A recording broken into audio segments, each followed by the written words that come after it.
So my name is Rashanda Lee. I'm the big sister of Jaheem Clark. And we're here today to discuss the circumstances surrounding his death. A lot of these questions are for the police because a lot of stuff just doesn't make sense. One of the questions is, why wait until Saturday for the Amber Alert when Mallory was clearly identified Thursday when she was in the backyard? They came and showed us a picture of her. We didn't know who she was. We never saw her before, so we couldn't identify her off of the picture. They also showed us the specific make and model of her car. So how didn't they know who she was or identify her until Saturday?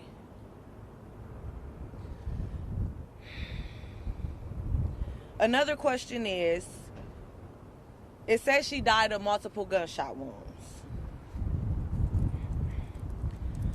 I'm confused on that because the police they sat behind my mom's house for at least 10 minutes doing CPR on her. So you would think doing CPR, I'm CPR certified. So if someone's died of multiple gunshot wounds, wouldn't there be blood all on your hands and you can feel the wounds? That information wasn't released until days later, and we were under the speculation that it was trauma. She was beaten. Because we saw with our own eyes when we looked out the window, her face was beaten. So we didn't know. And if she died of multiple gunshot wounds, why did they sit there doing CPR for at least 10 minutes? That doesn't make sense.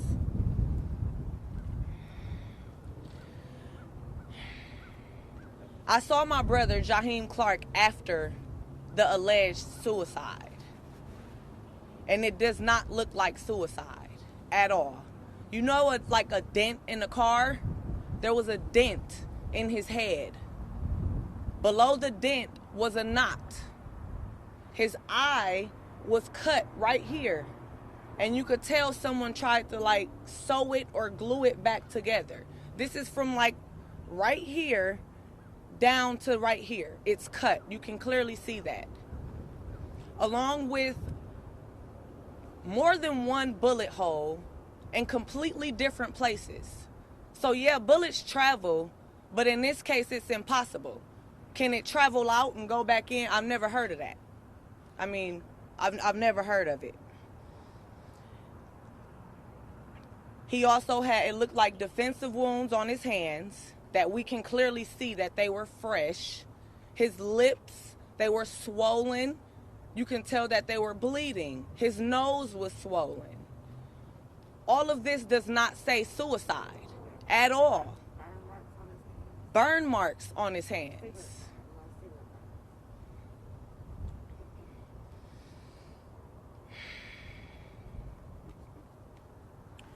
After they arrested 4 or 5 or 6 different people, they didn't release any information about these people. Why? Somebody led them to Baby Major. And it wasn't my brother. We don't know who these people are. For all we know, they could be sitting outside my mom's house watching. They didn't tell us anything. My mom's house has been rushed with protesters. Her yard has been trashed. One night they let off cannons in the back of her house, trying to scare us. We don't know who these people are. We should at least be told something, because his death was not suicide. Besides that, the other adult that was in the house at the time was taken down for questioning. He was made to go for questioning. They told us that he went voluntarily, which was not the truth. My 13-year-old brother and my 6-year-old sister went with him. They told us that they were all together. That was not the truth. The kids were in separate rooms, and they questioned them. Without any parents knowing, without any parents' consent, a 6-year-old was questioned about a body being dragged out of a house without her parents' consent or any parent around. That is not right. A lot of this stuff is not making sense. My last question is, why on earth would the medical examiner and the police department have a non-disclosure agreement on Jaheem's autopsy reports? If it's suicide, apparent gunshot wound, That should be that, right? Why is there a non-disclosure agreement in place for his autopsy reports? These are all things that we have proof for. They're facts. This is not adding up. Everybody else who was involved in the case, their autopsy reports have been released. If his is suicide, why isn't it being... My mom hasn't even gotten his autopsy report.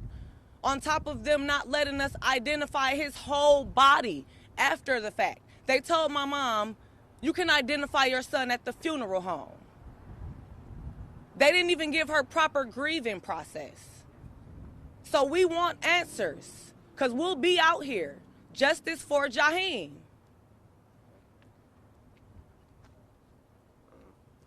I just want to speak. My name is Carl. I'm an older cousin of Jaheem Clark. I just want to say that my interaction with my older cousin, Shonda, was merely after Sunday when she was taken into custody. My issue with that was after the Packers game Sunday, when she was taken into custody, she said that the same day, Sunday evening, at about 7 p.m., she was interrogated and told her son had committed suicide. That was Sunday night. Monday morning, at about 8 or so in the morning, Fox 6 reported that it had just happened maybe an hour ago in the area of 31st and Custer. They reported this over and over throughout the day. It wasn't adjusted until either later on that night or the following day. We know that who's ever in close proximity with the media is the police department. They control what they tell the media, where the locations are. Why wasn't the family informed later the night that it supposedly happened? If it happened Sunday, because my cousin was taken into custody and told Sunday that her son had committed suicide. Monday morning, Fox 6 reported that it had just happened. Then, for the police to tell her today to come pick up her son's property, that's concluding an investigation. That's finality. You aren't allowed to pick up property until the police is done with an investigation. I spoke with the medical examiner myself. I went to the medical examiner's office myself because I wasn't satisfied with the response that a woman, middle-aged, gave my cousin over the phone, which was, you can identify your son in a funeral home. To me, that speaks volumes because you're in a position to put yourself in a position of a mother to grieve with you, despite what that person laying in front of you circumstances are or how they got there. How can we be one and your job is to make sure everything's coming together and the grieving process goes right, and you're not even offering the formalities over the phone. So when I spoke with the medical examiner at the medical examiner's office, I asked him, I said, was there any other trauma to Jaheem Clark's body? He said no, and he pointed towards the top of the skull. Throughout this process, I've been back and forth to the funeral home, so it kind of took its toll on me. My cousin had cigarette burns on his hands. Several. Fresh cigarette burns. Now either somebody played with him after the fact, or the makeup just couldn't do him justice. I reviewed the pictures. They released the pictures, but they won't release the autopsy report. So the pictures, he has 2 gunshot wounds to the top of the head, 2 exit wounds out the bottom of the neck. I've never seen a person commit suicide and shoot themselves in the head 2 times. I've been shot before, so I know. Ain't nobody answering no questions. So, no, because the Milwaukee Police Department, y'all get away with a lot. Maybe I've got away with a lot. Everybody got away with a lot. But it comes some point in time where we got to look in the mirror. They made me look in the mirror a lot. I'm actually ought to look in the mirror. It don't add up. The times, the consistency. Where's the body cameras? I was told that it took them 2 hours to go in. You're preparing yourself in them 2 hours to go in. You're preparing yourself with body cameras. We're saying, hey, get this team together. That guy might be in there. We're going in prepared. We had an army out here looking for Major Harris. It should have been an army out there making sure, even if there was a life at stake that we didn't too much, even if he was wrong, our job is to save. How can you be a part of the community and the community service if you know you got somebody in that community, in that house, laying and they need you? They're a vital part of getting to major hearings and you don't do nothing. You waited 2 hours, so when you do go in, what state was he in? What state was he in? We still don't know. So when you show my cousin a picture of her baby boy with blood coming out his mouth, you say that's your boy, and you turn it over and you say this interview was over, she got to go home and grieve again. And then they didn't offer her the due process of even offering a call to say your son's body the autopsy is done, ma'am. He's ready for you to have him sent to a funeral home. They didn't even do that. So when she called and checked on her son, they said, ma'am, we don't have to do anything. Technically, you can view your son's body in a funeral home. And nothing made me cry. I've seen a lot of dead bodies, but that made me tear up because it's cold-hearted. And ain't nobody answering no questions. So that's why we're here. Rashanda, can you tell us a little bit about Jaheem Clark? We don't know much about him. Can you tell him who he was as a man, as a person? Jaheem was a good person. He wasn't in any gangs. He didn't sell any drugs. He wasn't a bad person. He went to school. All his classmates liked him. He wasn't involved in any gang activity. You said what? Where did he go to school? He went to Grappy in Early View Academy. They said that Jaheem, he also went to St. Philip's Lutheran School on the east side of Milwaukee. I wanted to say, they said he died at a family member's house on 41st and Custer. I just want to make it known that we have no family over there. None of our family live on 41st and Custer. Not one family member. None of our family. So we want to know who's in this house. So where he died. Where he died. You don't know. We don't know anything about those people. None of our family lives there. But you did mention where Mallory was found in the backyard. Of my mom's house. Got it. Yep. What was his relationship with Mallory? That we don't know. As far as them being acquaintances, they knew each other. That's all we know. We don't know how. We don't know when they met. We just know that they knew each other. Before you saw her body in the backyard, had you seen her before? No. That's why when the police came to us Thursday while trying to do CPR on her and they showed us a picture, is this her? We said we don't know. We haven't seen her. Had you seen your brother with Major before? No. Not at all. No. My name is Lashonda Lee. I'm the mother of Jaheem Clark. First, I want to extend my condolences to the families of Major and Mallory. We're here because of what you heard. We just want some answers. Everything is not adding up. Sunday, the police on the 17th, they searched my house. And when they came with a big armored truck and they jumped out and ran in. My question is, if you thought my son had this baby and this is where you got a tip that he was at, even as far as the news goes, they said they got there at 4. 15 minutes later, they heard 2 gunshots. And then they didn't enter the premises until after 5. That makes no sense to me. Why wouldn't you do that house the same way you did my house? You know what I mean? Like, if you thought he was really in there with that baby, why didn't you jump out and rush in like you did my house? I have a baby at home on 3 forms of life support, and I couldn't even take him out of the house. He had to sit in his crib with armed officers walking around him because we weren't able to get him out the house during the search. Did he live with you? He lived with me. And that's another thing. There's a lot of stuff going on. First, the house was abandoned. Then it was a family member's house. I've even read that it was his house. He lived with me. He was home with me every day. How did Mallory's body, how did she end up in your, how did that happen? I have no idea. I woke up, we saw it, and we called the police because we had no idea. We didn't know that it would turn into any of this. I didn't think that I would lose my son. Do you know whose vehicle was connected to this at Black SUV? Was that your family vehicle? No. Okay. No. As far as we know, that's Mallory's car.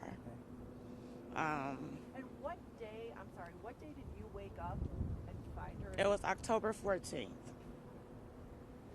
And after... That even to go through that That's to wake up and see that in your backyard. Yeah, October was a really rough month for my family. I have a 6-year-old daughter there. I have a 13-year-old son, and like I said, I have a 2-year-old on life support. I know my son would not. What sense does it make to kill someone and leave them in your own backyard, where you live, where your mom lives, where you have all this going on in the house, a small baby? It makes no sense. And it's important to note that throughout this whole process, Jaheem Clark was never portrayed in the media as a person who might be in harm. He was never portrayed in the same light as Major Harris was, because they automatically held his trial in the media.